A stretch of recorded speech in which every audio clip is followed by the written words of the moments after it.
fue por nada. Le pidieron tabaco y como no tenía comenzaron a insultarlo. Cuando se marchaba el cabecilla del grupo lo golpeó salvajemente en la nuca. Fue operado a vida o muerte y pasó 17 días en coma. Miwa tiene 41 años, mujer y 2 hijos, y ha quedado tetrapléjico de por vida.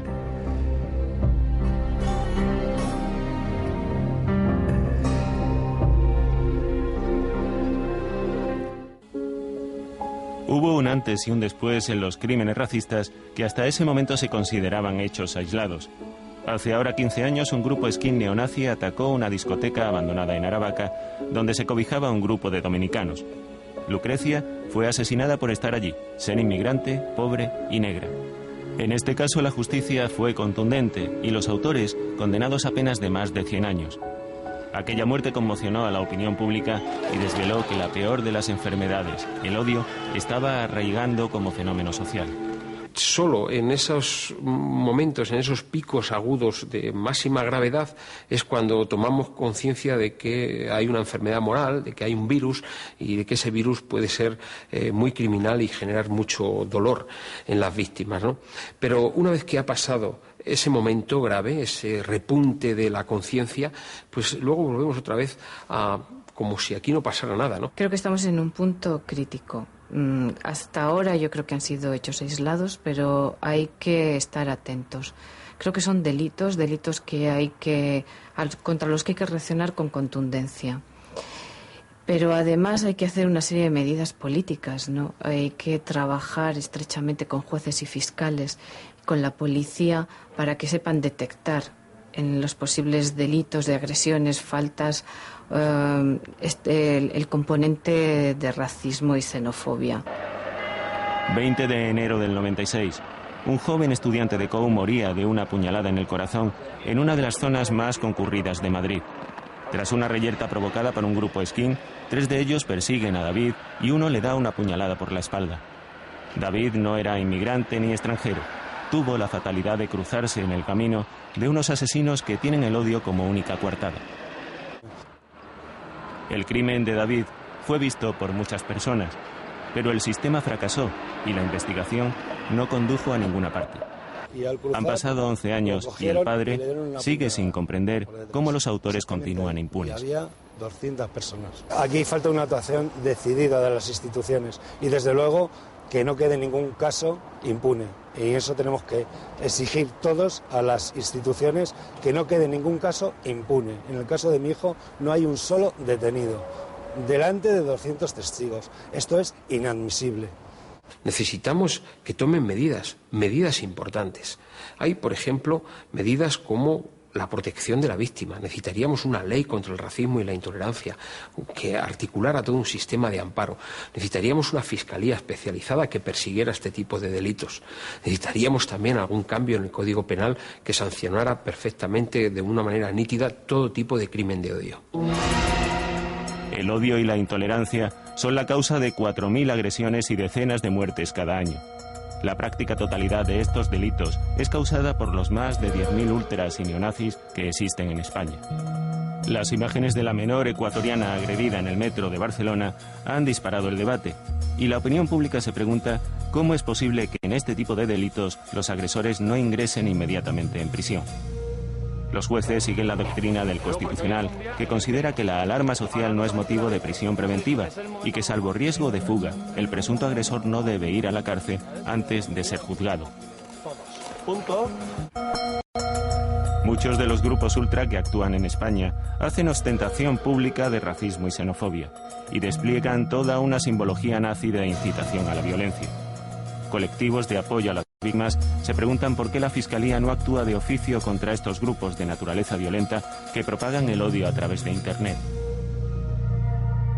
En este momento hemos creado una sección específica de la Fiscalía, un servicio de criminalidad informática, cuyas actuaciones más relevantes se han dirigido de manera inicial al ámbito de la pornografía infantil, de la pederastia, porque creemos que ahí también hay un grave peligro en Internet, pero que indudablemente, en la medida en que abarca todo el ámbito de los delitos cometidos por estos medios, también se extenderá a la persecución de los comportamientos racistas que inciten al odio en el ámbito de Internet.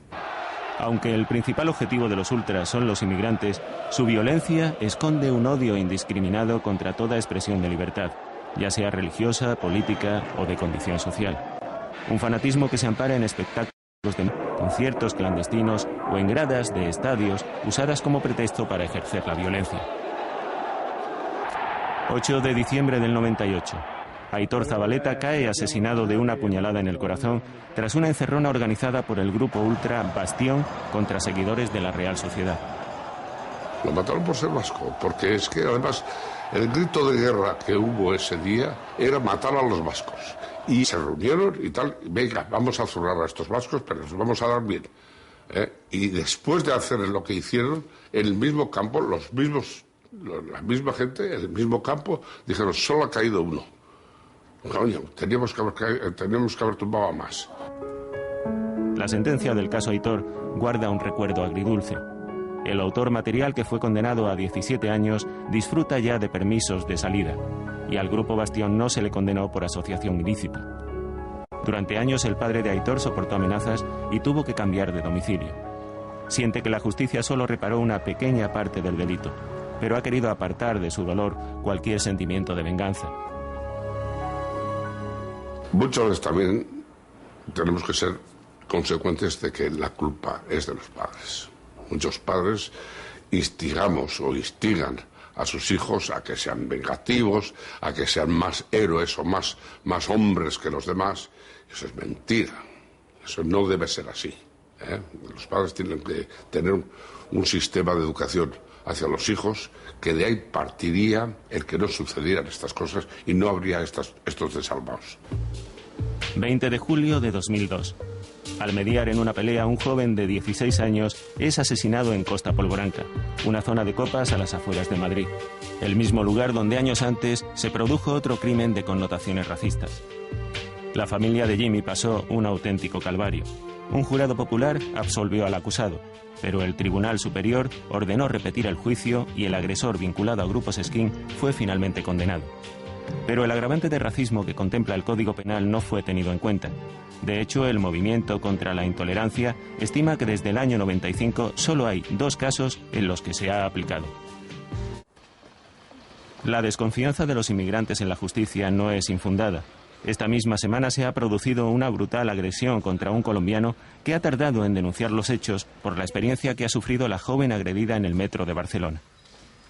No sienten todavía confianza, ¿no?, en nuestro sistema policial y judicial, porque son personas que llevan poco tiempo entre nosotros, porque también quizá vengan de países con otras tradiciones y no piensen que tanto los cuerpos y fuerzas de seguridad del Estado como la justicia está para garantizar los derechos de las personas, y esto lleva a un aprendizaje. Por eso tenemos que acercarnos a estas personas para que puedan ejercer estos derechos y dejen de ser víctimas, ¿no?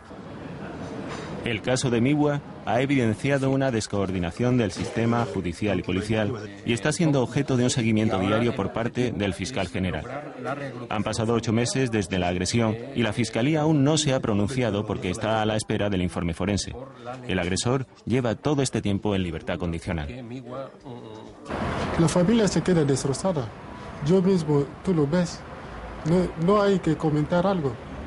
Simplemente la mirada ya tiene la respuesta. Un padre se queda sin, ¿cómo puedo decirlo?, sin nada. Hay cosas que yo podría hacer en la casa yo mismo, pero ahora la mujer tiene que hacerlo. Eso, no sé si podemos a decir que es la vida. No, es no la vida. Según las encuestas, la población española no se considera racista ni xenófoba, pero sí opina que hay demasiados inmigrantes. Ciudadanos que sufren una marcada discriminación y que encuentran dificultades para conciliar costumbres y culturas. Junto a ello, grupos minoritarios, pero cargados de odio contra el diferente. Un peligro latente frente al que hay que poner medios para evitar que arraigue.